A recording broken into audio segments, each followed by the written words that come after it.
Hi, this is the Magnificent Midlife podcast and I'm Rachel Lancaster. This is where we celebrate women in midlife and beyond. We challenge the status quo and bash those negative stereotypes about being an older woman. We're not over the hill at 40, 50, 60. We're just getting started. And the world needs us now more than ever. I'll be talking all things midlife, about issues that matter, and sharing fabulous stories of amazing women doing very cool stuff. Now is our time. I'm impossibly excited today to introduce you to my two guests who are the founders of Red School. I have Alexandra Pope and Sjanie Hugh Wurlitzer with me, and I have only recently discovered their work. And at 55, I kind of wish I'd known about it 30 years ago. So we're going to dig into lots of things about what they've already done, but very excitingly, they are writing a book about menopause, which will be out next year, and I, quite frankly, can't wait. So welcome, ladies. It is absolutely wonderful to have you here. Thank you so much, Rachel. Thank you so much, Rachel. It's really delightful. We're going to have a fantastic conversation. I just was so excited to finally read your book, find out about what you're doing. So the book is Wild Power, Discover the Magic of Your Menstrual Cycle and Awaken the Feminine Path to Power. So can you give my listeners just a quick rundown of what that book is about before we get into our discussion about menopause and the transition and all of that? Yes. So it's interesting to talk about that book because for the last year, Alexandra and I, so this is Sjanie speaking, Alexandra and I have been deep in writing about the menopause book, and we wrote Wild Power back in 2016. So it's a lovely question to go back and be like, oh, what's that book about? It's Wild Power is really our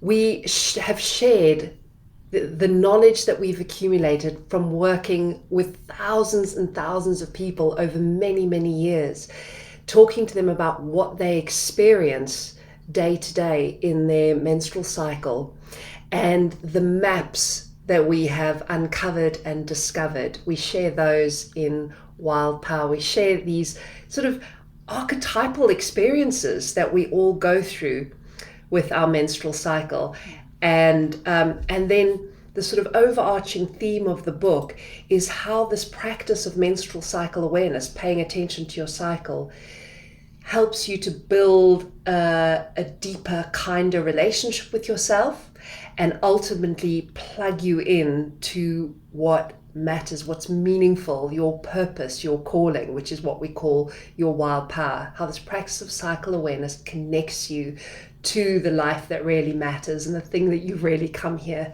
to serve. So it's a book about the initiatory power of the menstrual cycle and how to work with it for well-being, fulfillment, and a meaningful life. Mm. That's beautifully expressed. No, go on, Rachel.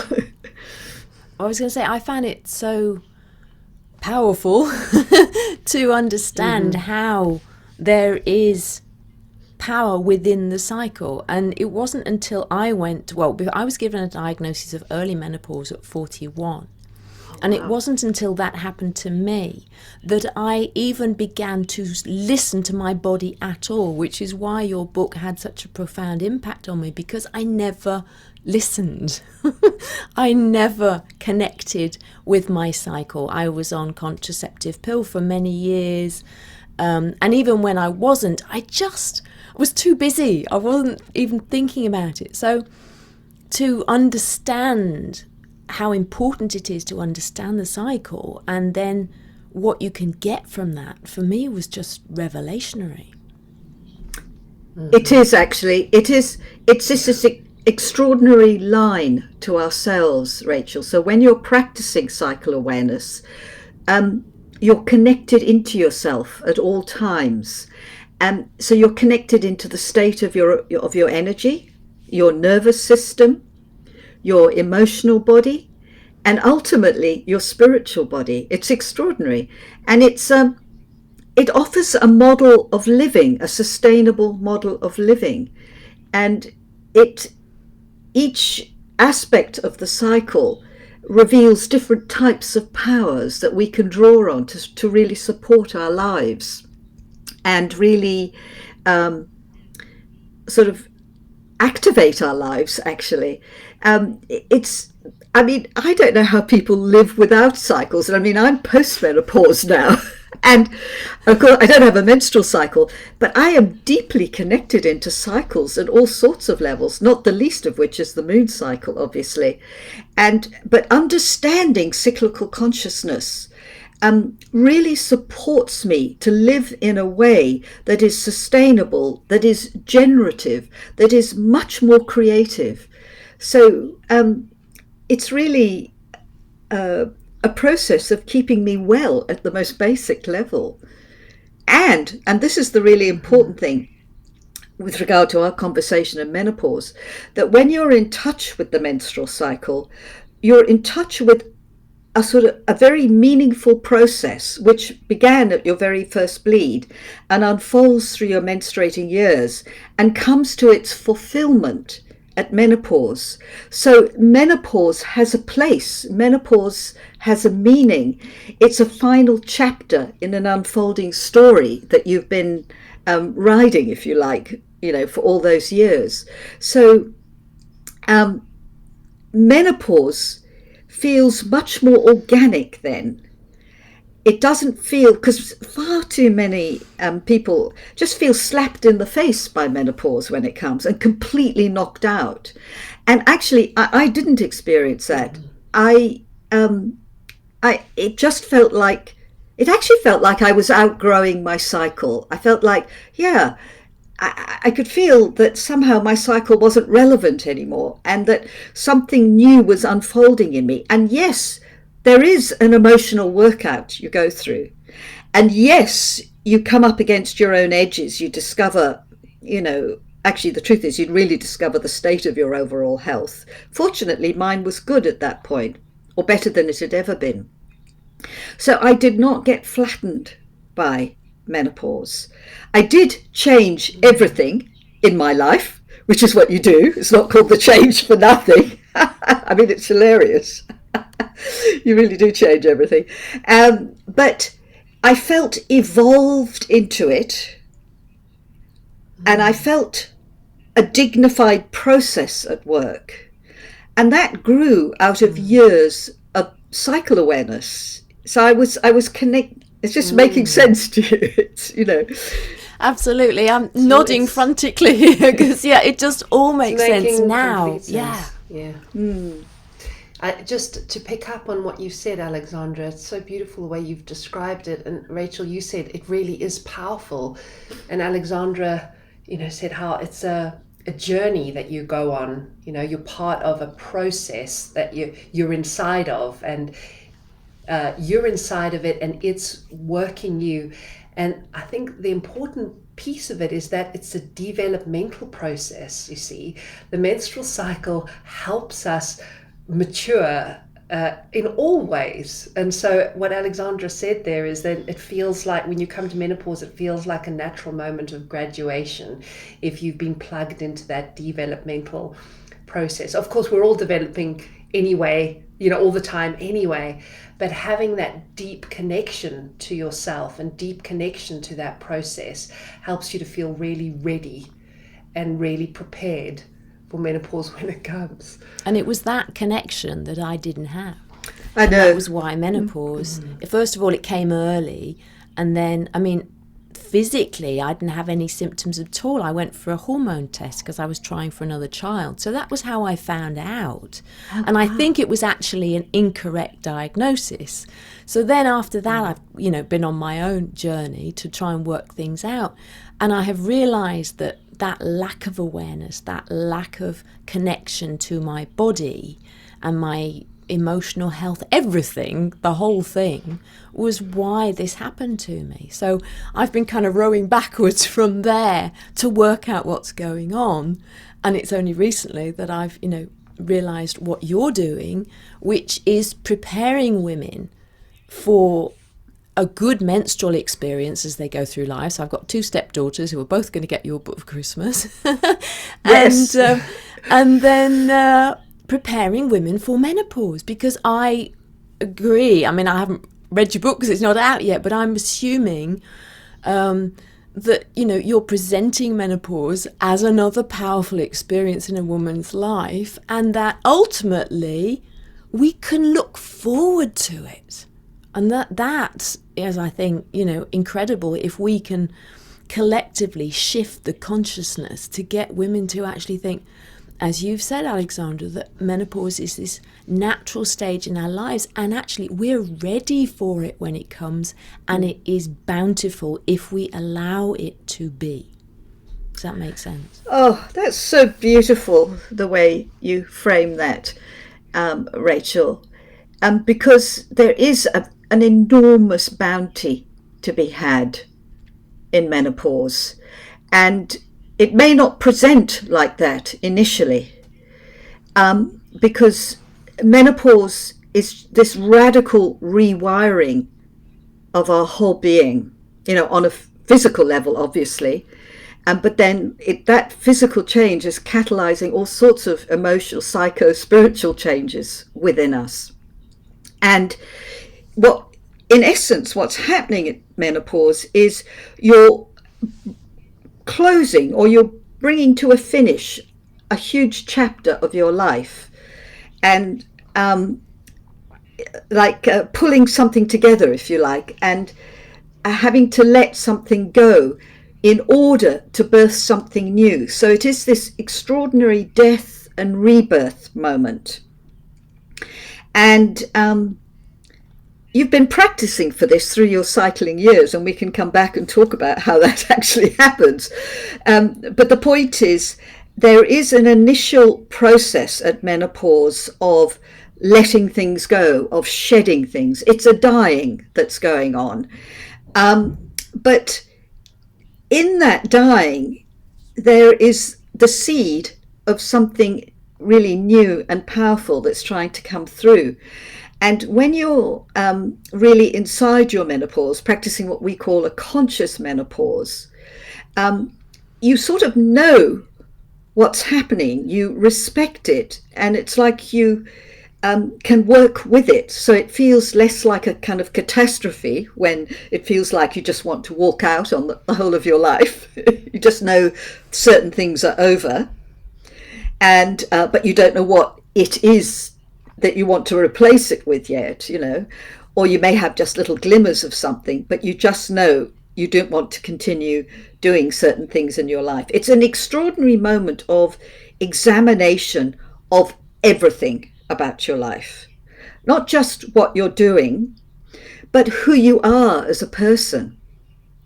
So you are, I can only describe it as the veils falling from your eyes. Yes. It's extraordinary. It is extraordinary, actually.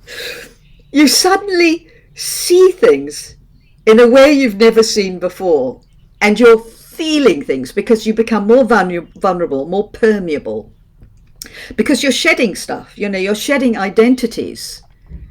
And, you know, to our little old ego, this is definitely not good.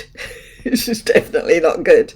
So, you know, when we're feeling reactive and overwhelmed, it is our sort of egoic forces that are going, what the, you know, because the ego likes to maintain the status quo, but the status quo is done. It's absolutely done now. You're done with it. So there is a bit of an emotional workout here that doesn't feel great. Now I've just suddenly lost the thread of what I was saying. But yes, the veils fall away. And you have this extraordinary sight, and you just see into things in a way you've never seen before.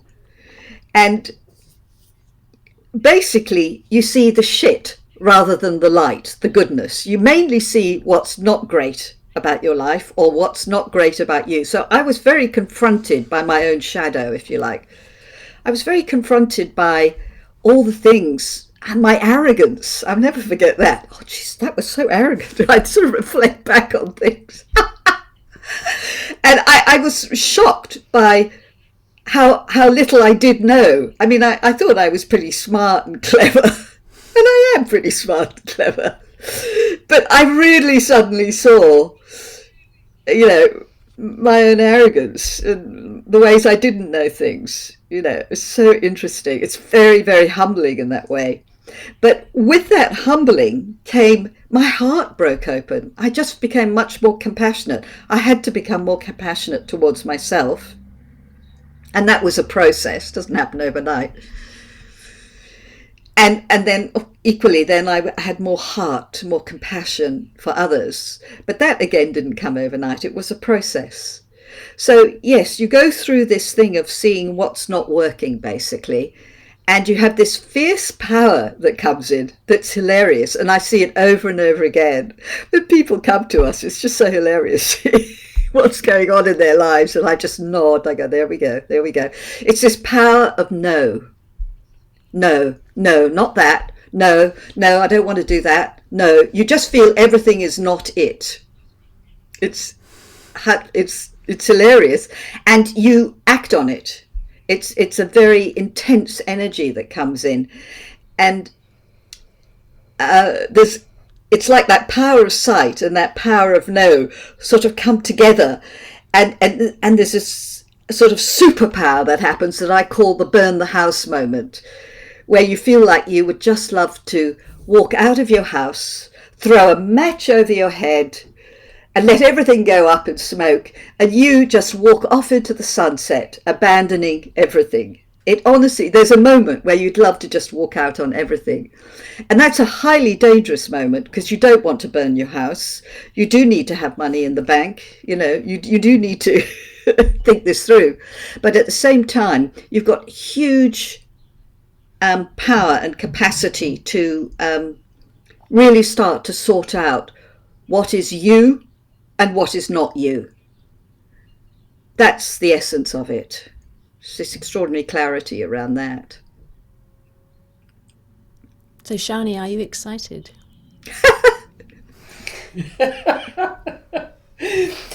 It's I'm in a very privileged situation, Rachel, because I'm in my mid-40s. Not only have I been working alongside Alexandra for the last, umpteen years, many years now, I also came to cycle awareness in my late 20s. And all that Alexandra is describing here of this experience in menopause, I get to go through it, a little mini version of it, every month in the premenstruum and leading up to my bleed. So anybody who's listening to this who's still cycling will probably identify with what Alexandra's saying, a sort of just a less intense version of this experience of feeling all that's wrong in my life, premenstrually, or in the inner autumn, as we call it. Feeling all that's wrong in my life, feeling this fierce, boundary no-ness, and also wanting to destroy things. So I've burnt a few metaphorical houses in my time. So am I excited? Yes. The thing that I'm looking forward to, Rachel, is learning to really, harness those powers to serve my mission in the world. Yeah. That's what I'm looking forward to, because I see people like Alexandra and other women who are post-menopause, and they have this fierce discernment, this potency, this incredible dedication that just makes them, outstanding citizens and outstanding creative forces. So that's what I'm looking forward to. I'm looking forward to that amplification of me, that amplification of my potential and what I can do with that in the world. So that's what I'm really looking forward to. Taking no more shit for good. Absolutely. Forever. Well, I have a whole chapter about where I look at menopause and it's focusing on me, it's learning to say no, and it's pausing, it's stopping to take stock and to think about where we're all going to go next. Because that's, and if we don't do it, as I think you talk about with the menstrual cycle awareness, if we don't stop, then we get into trouble. And that is, I think, I agree that, you know, a lot of the menopause symptoms on the big long list, to me, they are signposts that all is not right. They are the canary in the coal mine, and that we need to be curious about what's going on with our bodies, which I wasn't until I hit menopause. So I don't know, is that a part of your book? Do you talk about that and how people can cope with the various physical and emotional symptoms that so many women are plagued with, especially in Anglo culture, which is something else I also explore in my book, that in the US, UK, South Africa, Australia, New Zealand, we seem to have it worse than anywhere else. And the British women report the worst menopause symptoms of anywhere on the planet. And I'm sort of like, why? Why is this? Wow, that's shocking. Wow. Gosh. It's mad, isn't it? That is mad. But you've actually said it very well, Rachel. It is a crisis of exhaustion that's happening at menopause. Stress and exhaustion. And it's not meant to be like that. It's a crisis of, you know, we're not resourced, we're not supported. And we live in a culture that valorizes doing, this endless machine of production and consumption, which is destroying us all. It's destroying the planet. But it's affecting us all. And what happens is that, as you say, it's the canary in the mine shaft, menopause. It's that explosion of symptoms at menopause is speaking not just to the individual woman or person. It's actually speaking to the state of the nation, the state of the world. It's a climate emergency. We're overheating. Hello, our bodies are overheating. My body overheats when I'm exhausted. That I never had any hot flushes. This is so bad. When I went through menopause, I thought, is this am I having? No, I don't think I have hot flushes. I was going, no, I'm not having anything. And then it was when I was coming out of menopause, because I moved countries. I was living in Australia for 25 years, and I moved back to the UK. And my whole menopause was about that negotiation of, because I'm self-employed and I had to, I wanted to continue being self-employed, but I hadn't been in the UK for a long, long time. And the whole move was quite exhausting.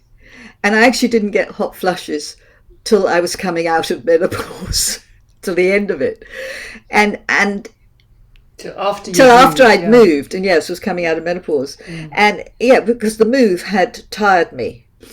And I can still get the occasional night shift in temperature when my adrenals are depleted. So it's my adrenals. So when those are nourished and well, I don't have them. So that is one very clear signal to me. I think there are other elements involved, but exhaustion and stress are utterly at the root of the menopause distress that is going down in Anglo nations, actually, as you say. And also you asked the question, Rachel, do we address that in our menopause book? And actually the whole book, in a way, addresses that, because this is pretty much how we started the conversation, didn't we? Because this knowledge of the menstrual cycle is lost, we don't have a ground within us. We're not entrained in this kind of cyclical way of living. And that is a huge part of the backlash that people experience in menopause. that it comes from out of nowhere, and we also don't know how to be with that kind of experience that is inviting us to step away from the world, to slow down, to come inward, which of course is what the menstrual cycle is doing. It's training us in how to, go out in the world, how to live with a lot of energy and a lot of outward attention, but also how to shift gears, how to come back into ourselves, how to come home to ourselves, how to slow down, how to shift our attention inward into being rather than doing. See, the menstrual cycle, the two halves of it, is training us in that. So by restoring the whole menstruality story, and by restoring the practice of cycle awareness, and we talk in our book how the menstrual cycle prepares you for menopause, we're creating a whole different conversation around menopause that is going to mean that people arrive at menopause in much better condition, really ready to be able to negotiate that change, and therefore to experience a lot less of the suffering. So that's good news, isn't it? Because I've also found that, the more we fear menopause, the worse our experience of it is. Because, so much of it starts in our heads, and if we're worried, it becomes a self-fulfilling prophecy, and then those, that can turn into physical problems that people are having. But also, it's an opportunity to address diet and exercise and general lifestyle and everything, isn't it? I see it as such a gift. I really do. It is. What you're doing is it's an opportunity to completely reset the program, if you like, for want of a better word, within yourself. You're going through a massive reset on all sorts of levels, and you're setting yourself up for the next chapter of your life. So you're really checking in with yourself and really inquiring about, how am I doing? How am I doing? How's my body doing? And as we get older, we have different needs, and our self-care becomes ever more non-negotiable. Absolutely non-negotiable. I mean, I want I love my work. I've got so many creative projects. I want to feel well. I've got to be able to fulfill all this. I've got quite a few years of work in me, of creative things I want to fulfill. And I want to feel really well doing that. So I put a lot of time and energy into my self-care, into diet and exercise. I mean, those two are radical. Diet, exercise, and spaciousness and rest. I like to have spaciousness around what I do as much as possible. Are absolutely crucial. You've just got to do it. And it'll make a huge difference to your menopause, addressing diet and exercise. A massive, massive difference. And the crucial thing underneath all that is rest, rest, rest. You need to be able to, if you're trying to maintain normal life, life as usual, same kind of pace that you always used to live, and go through menopause, I can tell you now it's not going to work. It's absolutely not going to work. You're going to blow your fuses. So you have to make some radical choices. Because of course you'll probably have a family to look after, work to go out to. Ideally, my high dream is that everyone has a menopause sabbatical. That would be so wild. It's like you go on maternity leave, and menopause, you're just giving birth to yourself. That's all. You're just giving birth to yourself.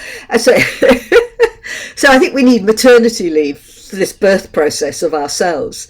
And I almost don't know a person who doesn't feel themselves just wanting to stop and walk away for a while and drop their bundle and just do nothing and stare off into space. And that's what we actually do need. We need more and more of that. So of course, yes, most of us have got to go to work and all that. We don't have the luxury of being able to take a sabbatical. So we have to get really, really smart about our days and about our time. And we have to take our own corner and assert our needs. That's baseline. And it's basically our need for time and space. So that's that power of no that comes in. And you go, no, sorry, I can't do that. No, sorry, no. No reason either. You can just say no. I'm not available. It's so powerful. And we have this lovely word, don't we, Sjanie? Snudging. You're going to practice the art of snudging. It's a very, very, very powerful skill to have, Rachel, this one. And it means doing as little as possible to get away with what you have to do. So the things you have to deliver on, you cut away all the fat and you just do the leanest response to everything. And believe you me, it's good enough. Because we've all gone the extra mile for everybody, and you're not going to do that anymore. So you're going to do just what you have to do and no more. And that's the art of snudging. And that will immediately open up your diary. So we have to get rid of that perfectionism, don't we? That's our undoing, Rachel. But again, there's another power that comes on board at menopause, which is that you do not care in the same way. It's extraordinary. I don't know if you feel it, but it's absolutely. Sjani's always encountering it with me. Sjani's going, and I love this about you, Sjanie, that you always strive for excellence and doing the absolute very best. And we're tight on time, and you're, really, it's going, no, it's not quite there yet. And I'm going, Sjanie, you know what? It's good enough. It's enough. It's enough, Sjanie. It's good enough. We're going to stop now. It's funny, and I often joke with Alexandra, I'm like, wow, you've got such low standards. But actually, this is what I really hear from women going through menopause, is that the relief that comes from just lowering your standards. Yeah. And just letting yourself coast for a while and be like subpar. I mean, every one of us gets excited that possibility of just like lowering one's standards for a while. Yeah, and you come back to excellence later. Exactly. I mean, that excellence muscle is fabulous. But can I just do a little praise of lower standards? I want to just say those standards are just fine. They are good enough. And I tell you what also happens here, Rachel, is that we do far too much for everybody. And we have to step back and others have to step up. And it's really family more than anything else I'm probably talking to here.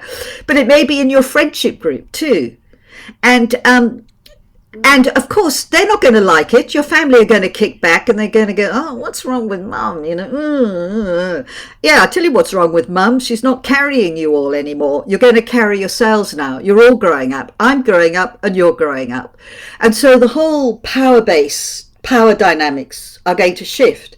But in that shift, there's going to be discomfort and kickback and reaction. But that doesn't mean what you're doing is wrong or bad. No. It just means things are changing and you've got to hold your nerve. And the other thing and this is what, we're really guilty of this, which is that we think others can't do it as well as us.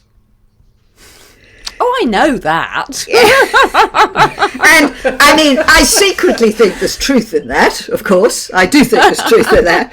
But actually, lo and behold, we discover that actually they can do it, or they do it differently. They do it differently, and it's just fine. And the world doesn't fall apart. The world actually is surprising. I've discovered it doesn't fall apart. And it often liberates the people around us, because often the people around us are actually constrained, interestingly. So they're actually freed up, and there's something in there, I don't know. I mean, I notice it each month. Sjanie and I work together, very, very, very closely. And then we both have different skill sets that we bring. And Sjanie is great on all the technical stuff, and she's coached me, and I'm pretty cool these days, actually, but I am not like Sjanie at all. I mean, there are limits to my creative skills, let me tell you. I mean, technical skills, not my creative skills. They're brilliant. Second to none.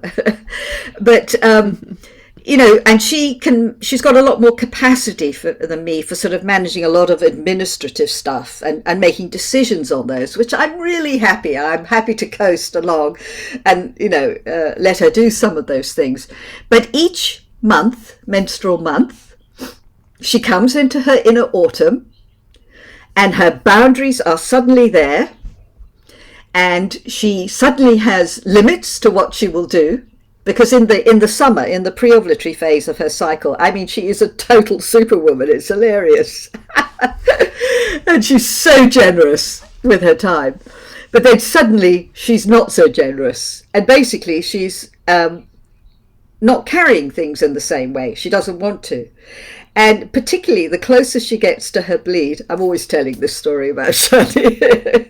The closer she gets to her bleed, I can feel her withdrawing and not, taking more space for herself. And then there will be a moment when she will literally disappear. I could just, even if I'm not with her, I can feel her dropping off the edge of the planet.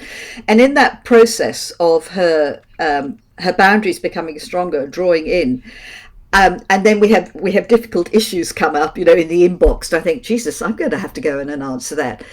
Or I'm going to have to deal with this technical thing, or et cetera, et cetera. And it's actually very empowering. I have to think it through for myself, and I have to make my own decision. And I might make a decision on something that Sjanie might not agree with. And she might come back and say, well, I didn't. I said, well, tough, Sjanie, I've made the decision on that. And that's what we're doing. I was in charge here. You disappeared. Yeah. What do you expect? I was running the ship. So there is a sort of moment of discomfort for me, because I've kind of got to step up on the perhaps technical or practical stuff, which I don't like doing particularly. But actually, it's actually quite empowering doing that. Don't listen to this, Sjanie. Please, just don't listen to this bit. Okay. I know you love it. I know you love it. I don't want... There's more. No, I don't want you getting ideas here. I don't want you getting ideas. But it's very interesting. So I want to... It is. I just you're reminding me how it's this sort of give and take muscle that we develop through cycle awareness, or this muscle of being really, as you described, Alexandra, generous, but then more boundaried. And when it comes to menopause, we've actually had a bit of a workout in that arena, and we've learned bit by bit that it's okay. Well, I've learned. It's okay for me to step back and let go. It's okay for me to dare to risk, to let somebody else figure it out. And and there's a sort of growing resilience that's come for me through the practice of cycle awareness. So I'm hoping when I get to menopause, it'll be easy for me to shut up shop and walk away, or easier. And that's just one of those other ways that cycle awareness prepares you, and prepares your family, and prepares your community, your friends, your workplace, really. Actually, Sjanie, you bring up something important there, which is, in terms of preparing for your menopause. We are preparing as a business for Sjanie's menopause. We're thinking, because we plan ahead. We've got projects coming out of our ears. We could go into the next life. I could go into my next lifetime with all these projects. So we're clocking. 5 years from now, Sjanie's going to be in a different place, and what's she negotiating, and how do we pace that?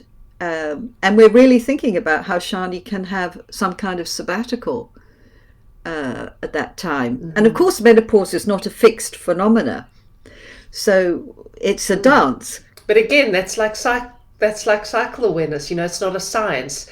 But I do make decisions about what meetings I'm going to book and what activities we're going to do as best I can, knowing my cycle. But then, of course, as you discovered, Rachel, there's this unknown, and anything can happen in terms of cycle awareness. But again, you've also learned to dance that dance of the uncertainty, and how to move with that, and how to be responsive to the unpredictableness of these things, which is also a very good skill to have. But we are planning a nice, long... not too long, Sjanie! I love it. There's a business that's planning for your menopause. It's just brilliant. Absolutely brilliant. I'd love to just delve back a little bit, because this is such a revolutionary concept, and the work that you do is so new, and yet I'm suspecting it's also very ancient. And I have to confess, 20 years ago, I'd have gone, that's a load of woo-woo. That's ridiculous. Whereas now I completely get it. But as you said, Alexandra, earlier, I was very arrogant at one time, and hopefully I'm not as arrogant now as I was then. But I'd love to just explore a little bit, how you met, how you came upon this knowledge or realized what was going on and then created something out of it. And also, Alexandra, I've heard you talk about this move, and it was around the time of menopause, and that then you moved into the menstruality work. So am I right in thinking that perhaps menopause was a kind of catalyst for you moving wholeheartedly into this work? Yes, in a word. So I'll go back to the beginning of the story and then sort of work up to that. But I think I came onto this planet destined to do this work, to be honest, because I had a very wonderful, my first bleed was a very powerful experience. I felt very full of pride and rightness about it. And then in my 20s, I flirted with the pill. And then I suddenly thought, I don't want my body controlled by this.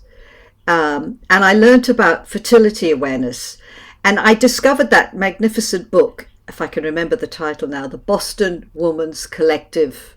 It was, I can't remember what the book was, but it's a seminal book. It's still in publication, about women taking charge of their bodies, knowing how their bodies work. So it was all about just the sort of biology of your body.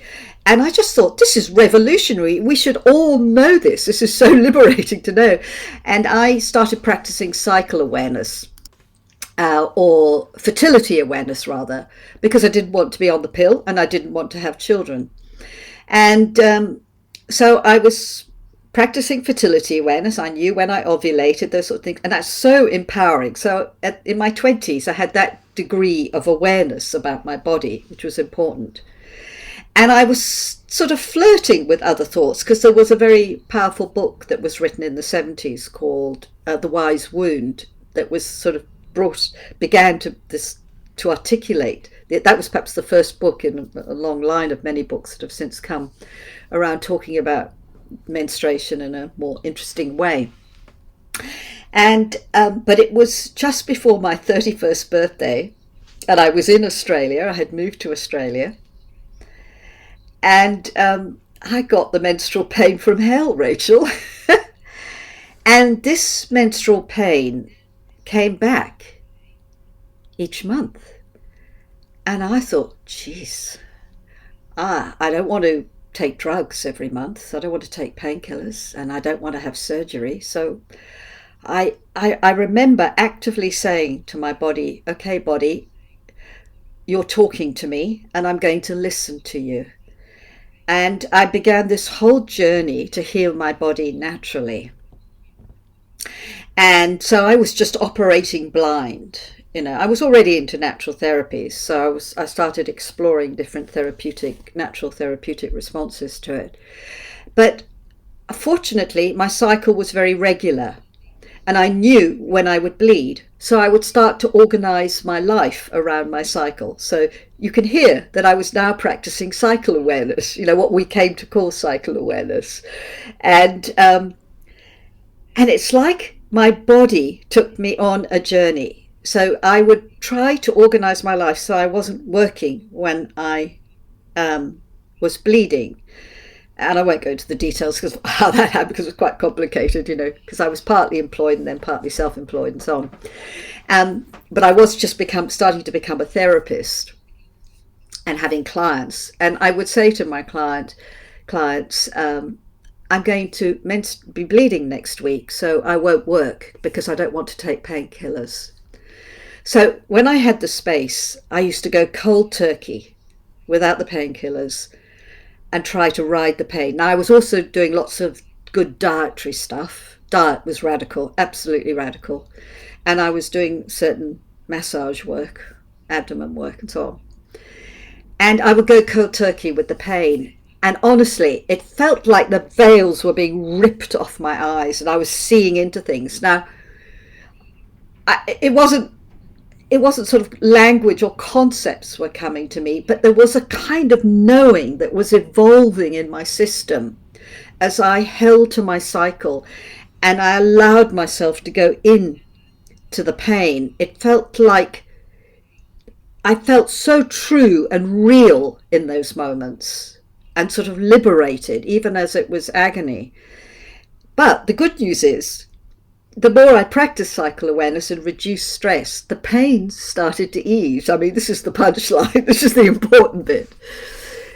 So I wasn't putting drugs in my body every month because that creates more problems. It was creating more health problems for me. So it was a process of daring to follow my body, giving space to menstruation and following that something unfolded in me, a kind of languaging. Well, healing happened. And I started getting awareness of things. I started getting insight about things. Suddenly things started to land in me. So it came from within me, Rachel. And then there were just 1 or 2 books out on the market that were starting to have conversations about, menopause is a time of power. And they were drawing on sort of, for instance, traditional, Native American ideas. And I thought, well, what does that mean to me? The power. What's powerful about the power of menstruation? And I really took it into my life as in that time, 20th century woman. And really thought, how is my body speaking to me about power? And in a sense, it sort of began to unfold from there. And I began to discover this extraordinary expanded state of consciousness at menstruation. So as the pain decreased, I discovered this extraordinary place of bliss and kind of visionariness and ecstasy. I mean, I used to get so high at menstruation. I mean, truly, who needs drugs and alcohol? It was such a powerful altered state of consciousness. I thought, everyone should know about this. This is bonkers. This is amazing. So then I started teaching, and I thought the only people that are going to come to a workshop on the menstrual cycle or menstruation are those that suffer. And so I approached Sydney's Royal Hospital for Women, and they had an health education department. And I said, I want to do self-care workshops for menstrual problems. And this wonderful woman, Lynn, I think her name was, just said, yes, how amazing. And the rest is history. It began from there. And it was individual stories that just catalyzed things. So women would come to my therapy practice and they just some throwaway remark and I go, oh my God, that's it. Or they'd come and they share something about their menstrual pain or something, and they would just give me this penetrating insight into the deeper psycho-spiritual dynamic that was at work. So that's the beginning of it. And yes, so as I got closer, this work just continued to talk to me, and I continued to expand. I became known for it, and Australia was wonderful. I mean, much more open than here, even now. But I had opportunities to do articles in the paper on the national broadcaster, the equivalent of Radio 4 in Australia, on the religious program, on the equivalent of Woman's Hour, and it was just so freeing. It's so good to be taken seriously in that way. And it sort of grew from that. And I wrote my first book about healing my body through learning about the power of menstruation. And of course, I'm now getting older and older. and it was at 48. And I think my book came out that year, the first book, Wild Genie. And I just remember this seditious thought that popped into my head. It went, it's over in Australia. Ooh, gulp, that was a big thing. And the other thought was, it's over as a psychotherapist, because that was my work. I had a good practice. And I sort of got the instructions for menopause. I didn't go through menopause till I was about 52, 53. But I got the instructions at 48 on what I had to do. And basically from that to the time I actually left Australia was 7 years. And in that 7 years, I did everything that it took to be able to save the money, rethink my life, make contacts in the UK, and actually move back to the UK. And I was, as you say, declaring myself. I gave up being a therapist. I was only going to do this menstruality work. So it's rather a long story, Rachel, but that is how I stepped into my calling fully. It's a very good story. And then how did you two get together? So in those 7 years that Alexandra speaks of, she came to England to run a workshop, and I was there. It was, I think, your first or second workshop in the UK, must have been. And I had been exploring my experience of the menstrual cycle after having been on contraception for 7 years, and was really fascinated by the aliveness that came back into my system when I came off contraception. But it was only when Alexandra moved back to the UK post-menopause that we got together and started working together. And you started this question by saying how this is very new knowledge that we're sharing, and this has been our experience, Rachel, is that we've been, through our conversations and work with women, and really through our own deep inquiry, been piecing together this new language, this alphabet of menstruality. We've been piecing it together, and bit by bit, we've been able to really articulate the truth of what we're all experiencing that has been so suppressed and denied and ignored now for forever. And it's incredibly exciting because it's a living body of knowledge. And every time we share it with people and they tell us about what happens when they start to pay attention to their cycle, or when they begin to pay attention to menopause, they tell us of their own revelations and discoveries and stories. Every time they share it with us, it sort of adds to this body of knowledge. And we've been able to create these maps, these archetypal patterns, because we've been able to see this common ground that we all share, and this common intelligence that's at work in our bodies.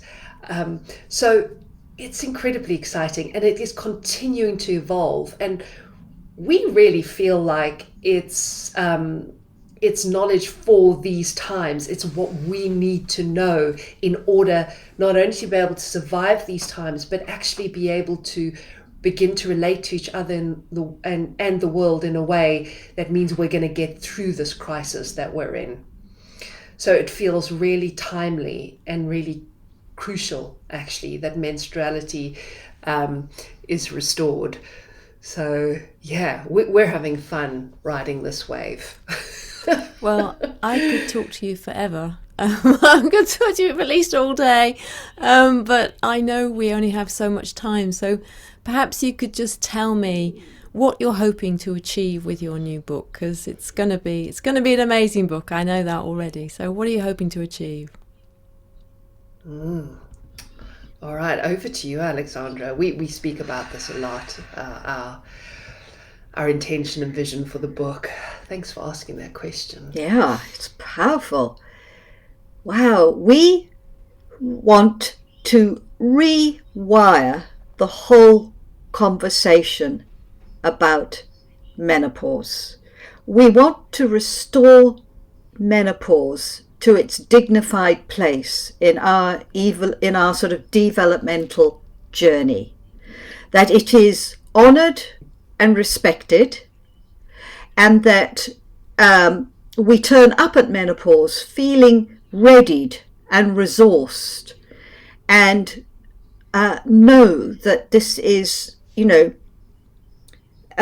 next necessary step in our lives, and that menopause or postmenopause is seen as an exciting new chapter in our lives, and not seen as us sort of falling off the radar. On the contrary, that we come into ever more prominence post-menopause. So it's like where our book is sort of landing a whole new consciousness about the whole developmental arc from menarche to menopause. But of course, the centerpiece is the final chapter of that, which is menopause.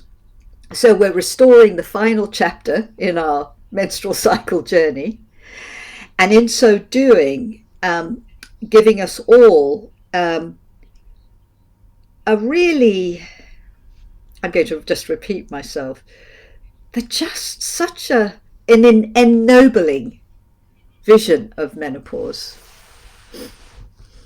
Mm-hmm. Yeah, I'm gonna pick up from there and just say, one of our high dreams, and we know this is possible because we've seen it.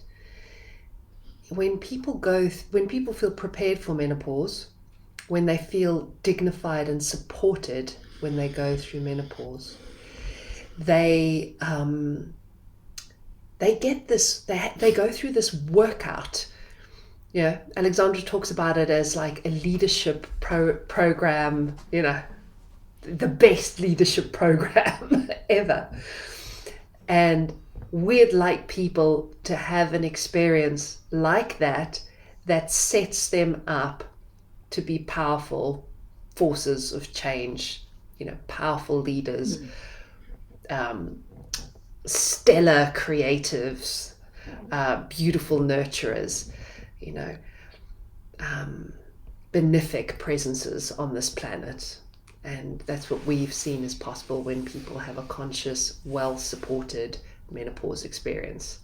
So that's really, that's the thing we're looking forward to. The power of post-menopause people. Yeah.